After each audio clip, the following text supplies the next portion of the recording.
আল্লাহ তাআলা ছাড় দেন ছেড়ে দেন না। বলেন আল্লাহ তাআলা ছাড় দেন ছেড়ে দেন না। বলবেন দলিল ফামাহিলিল কাফিরিন আমহিলহুম রুওয়াইদা ইন্নাহুম ইয়াকিদুনা কাইদা ওয়া আকিদু কাইদা ফামাহিলিল কাফিরিন আমহিলহুম রুওয়াইদা।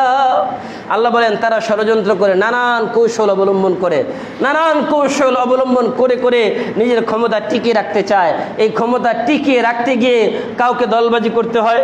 এই ক্ষমতা টিকিয়ে রাখতে গিয়ে কখনো স্বজনপ্রীতি করে যার যে পদমর্যাদা ছিল তাকে সেখান থেকে সরিয়ে আরেকজন নিম্ন পদস্থ কর্মকর্তাকে উপরের পদে পদ দিতে হয়। এই ক্ষমতা টিকিয়ে রাখতে গিয়ে কখনো কোনো সন্তানকে হত্যা করতে হয়। এই ক্ষমতা টিকিয়ে রাখতে গিয়ে গণভবনের মতো জায়গার ভিতরে গণকবর রচিত করতে হয়, ঠিক কিনা? গণভবন একটা নিরাপদ জায়গা যেখানে আমাদের দেশের প্রধানরা বসবাস করে। ওই জায়গার ভিতরে যদি গণকবর হয়, গণভবন বাদ দিয়ে ওই জায়গার নাম রাখা উচিত এখন গণকবরের জায়গা, ঠিক বলেন ঠিক কিনা? হাজার হাজার মায়ের কোল খালি করে হাজার হাজার বাচ্চাদের তাদের ইউনিফর্ম সহ তাদের ব্যাগ সহ স্কুল ব্যাগ সহ তাদের লাশ পাওয়া গিয়েছে ওই গণভবনের ভিতরে। তো আমার কথা হচ্ছে এই যে এত সিকিউরিটির ভিতরে, এত সুন্দর বাউন্ডারির ভিতরে, এত একটা নির্জন জায়গায় যেখানে দেশের সর্বপ্রধানরা থাকে, ওই জায়গায় যদি দেশের মানুষকে হত্যা করে নির্বিচারে তাদের পরিচয়টাকে গোপন করে তার ভিতরে রেখে দেওয়া হয়, তাদের কাছে কি দেশ নিরাপদ? বলেন তাদেরকে দেশ নিরাপদ? আর যাদের কাছে দেশ নিরাপদ না, দ্বিতীয়বার তাদের কাছে ফিরে যাওয়া সম্ভব? লা ইউলদাগুল মুমিনু মিন হুজরি ওয়ালা মাররাতাইন। মুমিন এক গর্তে দুইবার পা দেয়? দিবেন নাকি? মুমিনের কাজ এক গর্তে দুইবার পা না দেওয়া।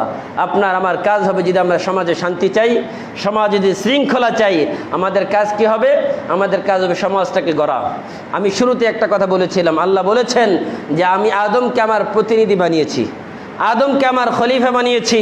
খলিফার আপনারা সহজ অর্থ আগের দিনে যারা তারা বলতে পারবেন, যারা যে কাপড় কাটে, যারা কাপড় সেলাই করে, দর্জি, এই দর্জিকে আগে কিন্তু খলিফা বলা হতো না? আপনারা কি কখনো চিন্তা করেছেন আচ্ছা দর্জিকে খলিফা কেন বলা হয়? আমি চিন্তা করে এটার সাথে একটা সামঞ্জস্যতা পেয়েছি যে আমার কথা হচ্ছে দর্জির কাজ কি? এই খলিফার কাজ হচ্ছে তার কাছে একটা নতুন কাপড় নিয়ে যাওয়া হয়। এই নতুন কাপড় নিয়ে যাওয়ার পরে এই কাপড়টাকে খলিফা মাপ দিয়ে টুকরা টুকরা করে বিভিন্ন জায়গায় জয়েন দেয়, ঠিক কিনা? জয়েন দেওয়ার পরে এটা একটা সুন্দর কাপড় হয়, একটা পরার উপযুক্ত পাঞ্জাবি হয়, একটা জামা হয়, একটা শার্ট হয়, একটা প্যান্ট হয়। এরপরে এটা পরতে পারে। আর যদি আপনি বলেন যে না, খলিফাকে আপনি বলেন এই খবরদার, আমার এত সুন্দর কাপড়টা কাটা যাবে না, কাটা ছাড়া আমাকে জামা বানিয়ে দাও, সম্ভব? বলেন না কেন সম্ভব? তো আমিও চিন্তা করলাম যে আচ্ছা আল্লাহ তাআলা মানুষকে কেন খলিফা বললেন? খলিফা বলার একটাই কারণ, এই সমাজের কোথাও রয়েছে দেখা যায় সুদের কারবার, এই সমাজের কোথাও রয়েছে দেখা যায় ঘুষের কারবার, এই সমাজের কোথাও রয়েছে দুর্নীতির কারবার, এই সমাজের কোথাও রয়েছে বৈষম্য বিরোধী হাজারো কাজ, এই সমাজের কোথাও রয়েছে দেখা যায় মানুষের মান ইজ্জত হানির কাজ, এই সমাজের বিভিন্ন জায়গায় বিভিন্ন অসম্যতা। আর এইরকম আল্লাহর পাকের পক্ষ থেকে যেটা বলা হয়েছে, এইরকম হাজারো বৈষম্য থাকার কারণে আল্লাহ তাআলা জানিয়ে দিলেন যে তোমাদের কাজ হবে এই সমাজ থেকে ভেঙ্গে চুরমার করে আরেকটা নতুন সমাজ গড়ো। আর ওই নতুন সমাজ গড়তে গেলে তোমাদের এই কোরআন প্রয়োজন। এই কোরআন দিয়ে যদি সমাজ গড়তে পারো, তাহলে ওই আগের যেই সমাজ ছিল ওই সমাজটাকে একবারে ধুয়ে মুছে পরিষ্কার হয়ে যাবে। ওই সমাজ দেখতে ভালো হলেও, ওই সমাজ দেখতে ভালো হয়, এরপরে ওই সমাজ মানুষের জন্য শান্তি আনতে পারবে না।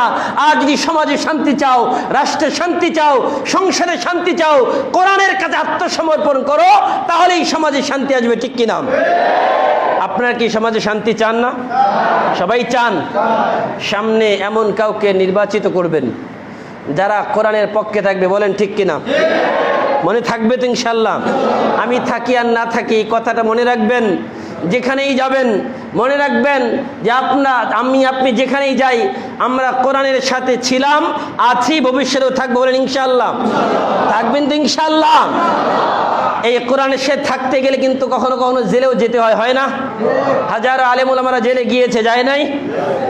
জেলে গেলে আবার কিছু মানুষের অ্যালার্জি হয়, কেউ ভালো হলে কে জেলে যায়? আমি বলি আচ্ছা যদি ভালো হলে জেলে না যায়, নবী মুহাম্মদ রাসূলুল্লাহ জেল খাটে নাই? বলেন না কেন খাটে নাই? 3 বছর জেলে ছিল। কয় বছর বলেন? আমি তো চিন্তা করি আমাদের দেশে অনেক আলেম ওলামারা 3 বছর করে জেল কেটেছে। আল্লামা মামুনুল হক সাহেব 3 বছর জেল খেটেছে। কয় বছর বলেন? কয় বছর? নবী ইউসুফ আলাইহিস সালাতু ওয়াস সালাম 12 বছর জেল খেটেছে। কয় বছর বলেন? কয় বছর? তো এরকম ইমামে আজম আবু হানিফা এই জালেমের জেলখানায় মৃত্যুবরণ করেছে। ইমাম ইবনে তাইমিয়া জালেমের জেলখানায় মৃত্যুবরণ করেছে। ইমাম মালিক জালেমের জেলখানায় মৃত্যুবরণ করেছে। আপনি যদি দেখেন যত ইমাম ছিল, যত বড় বড় মনীষী ছিল, সবাই জেলে গিয়েছে। জেলে যাওয়া যদি অপরাধ হয় তাহলে আমার নবীও তো অপরাধ করেছে। কি বলেন? কি বলেন? নবী কি কোনো অপরাধ করে জেলে গিয়েছিল? আল্লামা সাইদি রহমাতুল্লাহ আলাই তিনি কারাগারে শহীদ হয়ে গেলেন। তিনি কি কোনো অপরাধ করেছিলেন? এক পাগল মানিক নামে এক পাগল, যে বিচারকের ব্যাপারে গত কয়েকদিন আগে দেখলাম আমাদের সাবেক বিচারপতি সিনহা, প্রধান বিচারপতি, তিনি বলেছেন যে ওই একজন পাগল উম্মাদ বিচারক সেই একমাত্র সাইদির ফাঁসির পক্ষে রায় দিয়েছিল। এই জন্য আমি প্রধান বিচারপতি হিসাবে তাকে আদালত থেকে বের করে দিয়ে আমি রায় লিখেছি। এই যদি হয় একজন উম্মাদার পাগল বিচারক, ওই বিচারকদের পরিবর্তনের দরকার আছে না নাই? ওই বিচারকের জায়গায়, প্রত্যেকটা জায়গায় এক একজন জাস্টিস এমন হবে যারা কোরআন দিয়ে বিচার করবে। আর ওই কোরআনের বিচার যখন পাবে, সমাজে সাম্যতা আসবে, সমাজে ন্যায় নীতি আসবে, সমাজের মধ্যে শান্তি শৃঙ্খলা আসবে। এছাড়া কোনো বিকল্প রাস্তা আছে? আপনারা চান কিনা বলেন?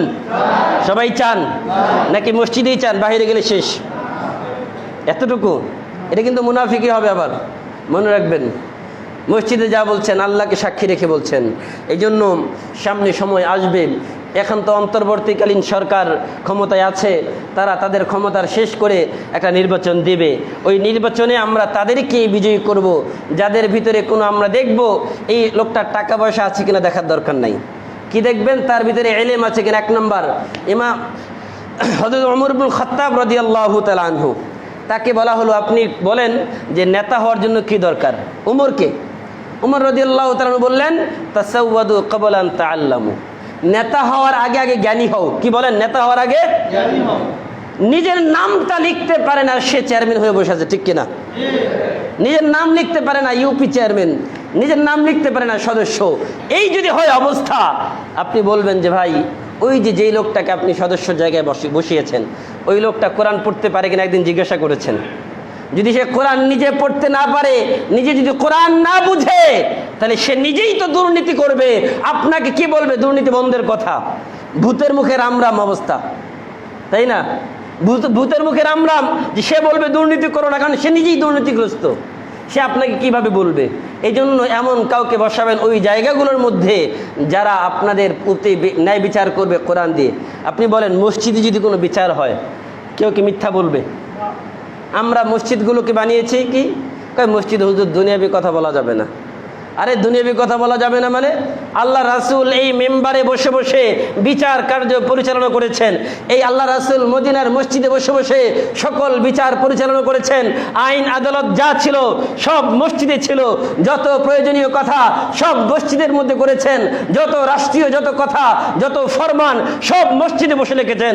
যদি তাই না হয়, আমরা আজকে মসজিদগুলোকে বানিয়েছি কি 5 ওয়াক্ত নামাজের জায়গা। দুনিয়াতে মসজিদে ঢুকে আর কোনো কথা বলা যাবে না। এটা কি ঠিক? আল্লাহ রাসূলের সুন্নতের সাথে আমাদের সুন্নত কোথায়? এই জন্য ভাইয়ের আমার, এই মসজিদগুলো শুধু 5 ওয়াক্ত নামাজের জন্য বরাদ্দ নয়। এই মসজিদগুলো থেকে এক একটা আওয়াজ আসবে, যে আওয়াজ আপনাদের জন্য রাস্তায় চলার পথে হবে। এই আওয়াজগুলো আপনাদের জন্য চলার পথকে সহজ করে দিবে।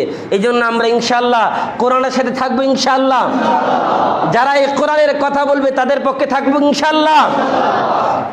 সম্মানিত ভাইয়ের আমার, এই জন্য আল্লাহর কাছে আমরা দোয়া করব, আল্লাহ যেন মৃত্যু পর্যন্ত আমাদের সকলকে এই কোরআনের সাথে থাকার এবং এই কোরআনের উপর আমল করার তৌফিক দান করে বলেন আমিন। এবং আগামীতে যেন আল্লাহ তাআলা কোরআন দিয়ে সমাজ গড়ার তৌফিক দান করে বলেন আমিন। ওয়া আখিরু দাওয়ানা আলহামদুলিল্লাহি রাব্বিল আলামিন।